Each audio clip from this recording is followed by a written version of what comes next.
Hello friends, welcome to my channel Sahu science classes. तो friends, BSc third year physics की ये most important video है जिसमें हम फिजिक्स का थर्ड पेपर कर रहे हैं। और आज की वीडियो में हम एनपीएन ट्रांजिस्टर की क्रियाविधि को समझने वाले हैं। लास्ट वीडियोस में हमने PNP transistor, NPN transistor, transistor क्या होते हैं, दोनों के टाइप्स और उससे पहले बहुत सारी वीडियोज़ करा चुके हैं जो कि प्लेलिस्ट में आप देख सकते हैं, जो कि आपके एग्जाम के लिए बहुत ही ज़्यादा इंपॉर्टेंट है। तो आइए आज की वीडियो शुरू करते हैं एनपीएन ट्रांजिस्टर की क्रियाविधि। और आपको पता होगा कि ये बहुत ही ज़्यादा इंपॉर्टेंट क्वेश्चन है और बहुत मज़ा आने वाला है। आराम से समझेंगे, बहुत अच्छा डायग्राम है देखिए, और इसको आराम से आप समझेंगे। ठीक है, पूरी नोट्स के साथ में आपको मैं समझाऊंगा। सबसे पहले क्वेश्चन देख लेते हैं कि एक द्विध्रुवी संधि ट्रांजिस्टर क्या है। ये मैं आपको समझा चुका हूँ। एनपीएन तथा पीएनपी ट्रांजिस्टरों को आरेखित कीजिए, ये मैं आपको लास्ट वीडियो में करा चुका हूं। नहीं देखिए तो प्लेलिस्ट में जाकर आराम से देख सकते हैं। एवं इनकी कार्यविधि की व्याख्या। तो कार्यविधि को समझने से पहले ये चीज पता होनी चाहिए, तो अगर आपने नहीं देखी लास्ट वाली वीडियो तो उसको जरूर देख लेना। अब कार्यविधि को समझते हैं और देखिए 2020 ये आने के सबसे ज्यादा चांसेस हैं और ये मोस्ट इंपॉर्टेंट है। ठीक है, क्रियाविधि। तो आइए शुरू करते हैं। देखिए, सबसे पहले आपको ये डायग्राम दिख रहा होगा। आपको पता है कि एनपीएन ट्रांजिस्टर क्या होता है कि दो एन बड़े क्रिस्टलों के बीच में एक पतली परत पी क्रिस्टल की दबा देते हैं और इस प्रकार से हमारा एनपीएन ट्रांजिस्टर का निर्माण होता है। ठीक है, अब एनपीएन ट्रांजिस्टर का जब निर्माण होता है तो आपको ये वाली भी चीज़ पता होगी, मैंने आपको बहुत अच्छे से बताई थी कि ये वाला जो पार्ट होता है, ये वाला होता है अमीटर, है ना। इसको ई से डिनोट किया गया है, ई अमीटर यानी कि उत्सर्जक हिंदी में। और ये बीच वाला पार्ट होता है जो इसको इन दोनों को रास्ता देता है, वे देता है, यानी कि बेस होता है। ठीक है, और ये क्या होता है, ये होता है कलेक्टर यानी कि उत्सर्जक होता है। सॉरी, ये संग्राहक होता है। ठीक है, कलेक्टर कलेक्ट करने वाला, उत्सर्जक जो उत्सर्जित करेगा देगा, और बेस जो कि रास्ता देगा यानी कि इनको पहुंचाएगा इधर से उधर। ठीक है, आई होप ये वाली बात आपको समझ में आ गई होगी। अब हमने क्या करा था, हमने एमीटर और बेस को, अमीटर को देखो ये एन वाला जो है इसको नेगेटिव टर्मिनल से जोड़ दिया है और जो बेस है उसको पॉजिटिव टर्मिनल से जोड़ दिया है। तो ये बैटरी वीईबी बन गई। क्या बन गई? बैटरी वीईबी, है ना, सेल वीईबी या बैटरी वीईबी। और दूसरे वाले पार्ट में हमने क्या करा है, बेस और ये कलेक्टर है, तो कलेक्टर को हमने पॉजिटिव टर्मिनल से जोड़ दिया है और यहां पर देखें बेस को हमने किससे जोड़ दिया है, नेगेटिव टर्मिनल से जोड़ दिया है। तो ये बैटरी या सेल वीसीबी से कनेक्टेड है। ठीक है, इतना पार्ट समझ में आ गया आपको। ये माइनस है, ये प्लस वाला पार्ट है, और ये एनपीएन ट्रांजिस्टर पूरा बनके हमारा तैयार हो चुका है बहुत अच्छे से। अब ये धारा वगैरह कैसे जा रही है ये, और देखो यहाँ पर ये जो रेड नोटेशन है ये किस चीज़ का है, ये है इलेक्ट्रॉन्स का। रेड नोटेशन है इलेक्ट्रॉन का, और ये ग्रीन वाला आप समझ गए होंगे किसका है, होल्स का। ठीक है, किसका है, होल्स का। अगर आपको नहीं पता है होल्स और इलेक्ट्रॉन क्या होते हैं तो आप पहले बेसिक कंप्लीट कीजिए, प्लेलिस्ट पड़ी है उसमें आराम से आप समझ सकते हैं। अब एक और चीज़ कि आपको ये वाली बात भी पता होगी कि एन के अंदर क्या होता है, एन है, एन है मतलब नेगेटिव है, नेगेटिव है मतलब इसके अंदर क्या होता है, इलेक्ट्रॉनों की अधिकता होती है। तो इसलिए हमने देखा कि 100 में से कम 98% या फिर 99% बोले तो इलेक्ट्रॉन होते हैं, और एक आध कोई क्या बचता है, कोटर बचता है। इसके अंदर भी हम बोले, ये तो देखो रास्ता प्रदान कर रहा है तो इसके लिए अंदर कोटर भी जा रहे हैं इधर इसमें से होके, और इलेक्ट्रॉन भी जा रहे हैं। और इस वाले एन में देखें तो इलेक्ट्रॉनों की संख्या ज़्यादा है और कोटरों की संख्या कम है। तो पी में कोटर ज़्यादा होते हैं और एन में इलेक्ट्रॉन ज़्यादा होते हैं। इतनी बात क्लियर हो गई? ठीक है, इसके बाद आइए समझते हैं क्रियाविधि को नोट्स में से बहुत अच्छे से। ठीक है, आप स्क्रीनशॉट ले लीजिएगा, मैं आपको टाइम दे दूंगा। ये देखिए,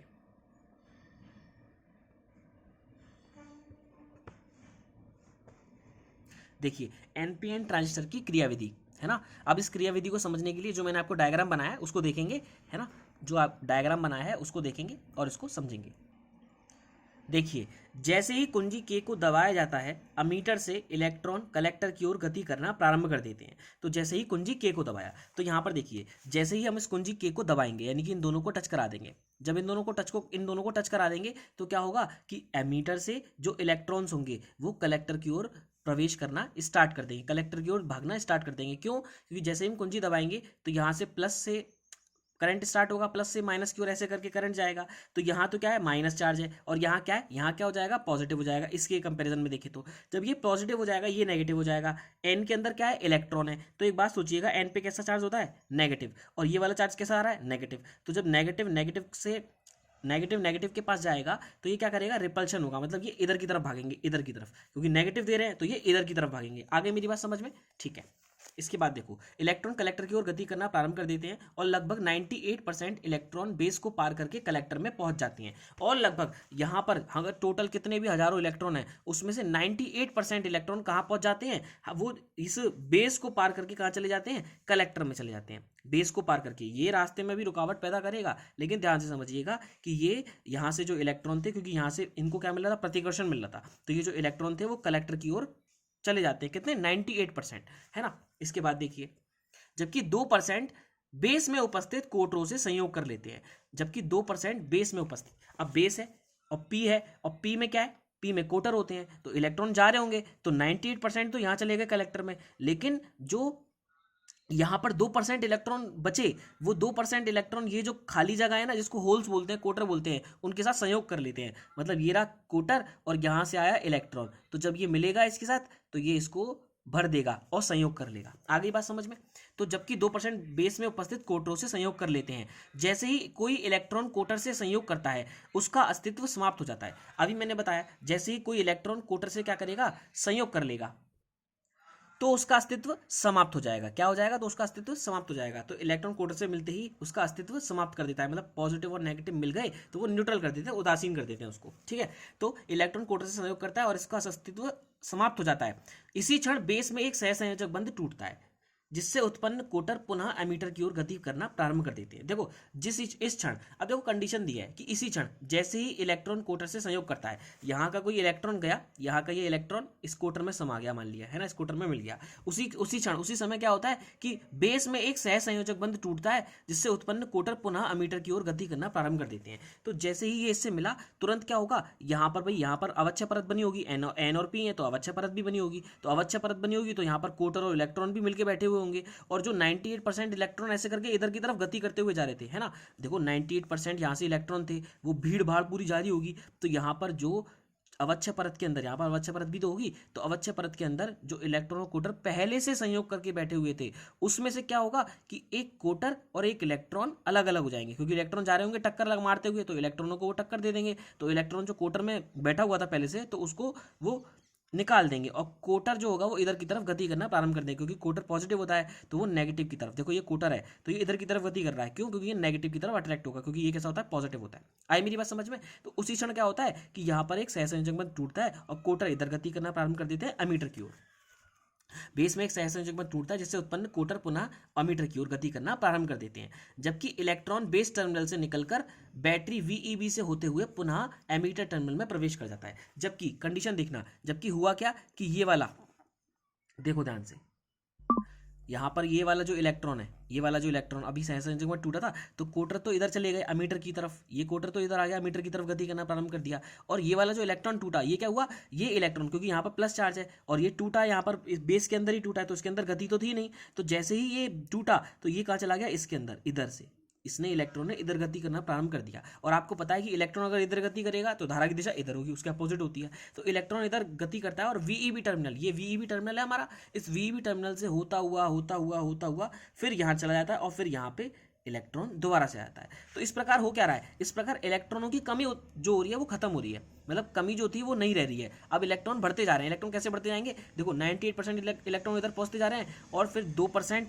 साझा कर ले रहे हैं, लेकिन उसी क्षण क्या हो रहा है, इलेक्ट्रॉन और इलेक्ट्रॉन और कोटर का सहसंयोजक बंध टूट रहा है, तो कोटर इधर जा रहा है और इलेक्ट्रॉन इधर निकल के आ जा रहा है, और यहाँ पर जो इलेक्ट्रॉन कम हो रहे थे उनको पूरा कर दे रहा है। देखा कितना ईजी है ना। अगर नहीं समझ में आया तो वीडियो को दोबारा स्टार्ट करके देखिएगा, और अगर अच्छी लगे वीडियो तो वीडियो को लाइक कीजिएगा और फ्रेंड्स के साथ शेयर कीजिएगा। देखो, बैटरी VEB से होते हुए पुनः एमीटर टर्मिनल से प्रवेश कर जाता है, अतः एमीटर तथा बेस में आवेश वाहकों की पूर्ति हो जाती है। तो एमीटर तथा बेस में, तो एमीटर को क्या चाहिए था, इलेक्ट्रॉन, हो गई कमी पूरी, बेस को क्या चाहिए था, कोटर, हो गई कमी पूरी, तो इनकी कमी भी पूरी हो जाती है।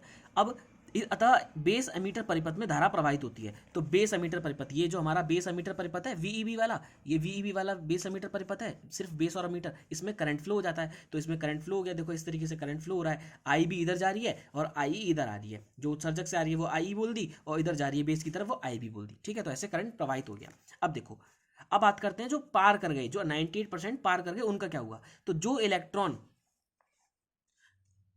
देखिए, जो इलेक्ट्रॉन बेस को पार कर जाते हैं वे कलेक्टर टर्मिनल से निकलकर बैटरी VCB तथा VEB में प्रवेश कर जाते हैं, या फिर बैटरी VEB तथा बैटरी VCB तथा बैटरी VEB से होते हुए पुनः एमीटर में प्रवेश कर जाते हैं। तो हुआ क्या, ये जो 98% हमारे इलेक्ट्रॉन इसमें चले गए, यहाँ से 98% इलेक्ट्रॉन इसमें चले गए, उन्होंने क्या करा, वो निकले यहाँ से और वीसीबी टर्मिनल से निकले, फिर वीईबी टर्मिनल से निकले और पहुँच के और दोबारा यहाँ पहुँच गए, तो यहाँ पर भी इलेक्ट्रॉनों की कमी पूरी हो गई। तो जो 98% इलेक्ट्रॉन थे वो वीसीबी और वीईबी से होते हुए कहाँ पहुँच जा रहे हैं, दोबारा से एमीटर में आ रहे हैं। तो देखो यही तो हो रहा है, इलेक्ट्रॉनों का प्रवाह हो रहा है, और यही इलेक्ट्रॉनों का जो प्रवाह, देखो इलेक्ट्रॉन ऐसे करके आ रहा है, धारा ऐसे करके जाएगी, तो ये आईसी हो गई। तो इलेक्ट्रॉनों के इस प्रवाह से ही तो धारा बहेगी, और यही एनपीएन ट्रांजिस्टर की क्या हो जाएगी, कार्यविधि हो जाएगी भाई, है ना। तो देखो पुनः अमीटर में प्रवेश कर जाते हैं, और इस प्रकार अमीटर के भी आवेश की वाहक की पूर्ति हो जाती है। तो अमीटर के अंदर जो आवेश वाहक थे, जो निकलते जा रहे थे, 98% निकल गए थे, उनके आवेश वाहकों की क्या हो जाती है, पूर्ति हो जाती है। देखिए, और एमीटर कलेक्टर परिपथ में धारा प्रवाहित हो जाती है। तो एमीटर कलेक्टर परिपथ में भी धारा प्रवाहित हो जाती है। यदि एमीटर धारा आई, अगर हम देखें कि एमीटर की जो धारा है वो आई है, और बेस की जो धारा है वो आई है, और कलेक्टर की जो धारा है वो आईसी है। तो ध्यान से देखिएगा, ये हमने एक संधि मान ली, ये क्या है, एक संधि है। अब ये किधर आ रही है, इधर की तरफ आ रही है, तो मैं कहूँ ये आई ऐसे करके आ रही होगी, आई ऐसे करके आ रही होगी, आई भी इधर जा रही होगी, और आईसी को देखें तो आईसी ऐसे करके जा रही है ना। तो यहाँ पर देखो ये संधि है, और संधि से ये दूर जा रही है आई भी, है ना, और आईसी को देखें ये दूर जा रही है, और जो आई है वो संधि के पास आ रही है। तो किरचॉफ का प्रथम नियम याद है, किरचॉफ का प्रथम नियम क्या कहता है कि संधि पर आने वाली धाराओं का योग बराबर होता है संधि से दूर जाने वाली धाराओं के योग के। तो आई ई बराबर हो जाएगा आईसी प्लस आईबी के। देखा, मोस्ट इंपॉर्टेंट है ये तो, है ना। तो इस तरीके से हमारी एक इक्वेशन बन के तैयार हो जाती है, ठीक है। तो देखिए इस तरीके से आपने इसको अच्छे से समझा। अगर आपको इसका स्क्रीनशॉट लेना, डायग्राम को, इसके स्क्रीनशॉट ले सकते हैं, और उसके बाद में नोट्स का भी स्क्रीनशॉट आप ले सकते हैं। ये लीजिए, अगर किसी को नीड है तो आप उसे इस वीडियो को शेयर कर दीजिएगा। और एक और चीज़ रह गई है, अभी मैं उसे और दिखा दूँ आपको, फिर ये कंप्लीट हो जाएगा। ओके, ये देखिए, आप स्क्रीनशॉट ले सकते हैं अगर किसी को नीड है तो। ये देखिए, अब देखिए एक और चीज़, अगर आपको यहाँ पर देखो एनपीएन ट्रांजिस्टर की कार्यविधि है, देखो ये तो उसमें दे रखी है संजय में, है ना। इसके नोट्स भी बहुत अच्छे होते हैं, लेकिन अगर जो मैंने अलग से डायग्राम बनाया था वो कार्यविधि का था, और आपको ये वाला डायग्राम भी बनाना है, बहुत ईजी है। देखो इस तरीके से प्रतीक चिन्ह वाला डायग्राम है ये एनपीएन ट्रांजिस्टर है आपका, और ध्यान से देखेंगे ये वाला पार्ट ये अमीटर है, अमीटर से बेस में करंट बह रहा है, और यहाँ से कलेक्टर से बेस में करंट, मतलब कलेक्टर से इधर की तरफ जा रहा है, और इसमें इधर की तरफ जा रहा था, और उसमें भी यही हो रहा था, है ना, उसमें भी यही हो रहा था। तो इन दोनों को कंपेयर करके आप बना सकते हैं, ठीक है। तो आई होप आपको ये वीडियो अच्छी लगी हो, और वीडियो अच्छी लगी हो तो फ्रेंड्स का ज़्यादा से ज़्यादा शेयर करिएगा, और चैनल को सब्सक्राइब कीजिएगा। मिलते हैं नेक्स्ट वीडियो में, जो पीएनपी ट्रांजिस्टर की कार्यविधि होगी, और वो भी ऐसे ही बहुत अच्छे तरीके से समझाऊंगा, ठीक है। Good bye guys.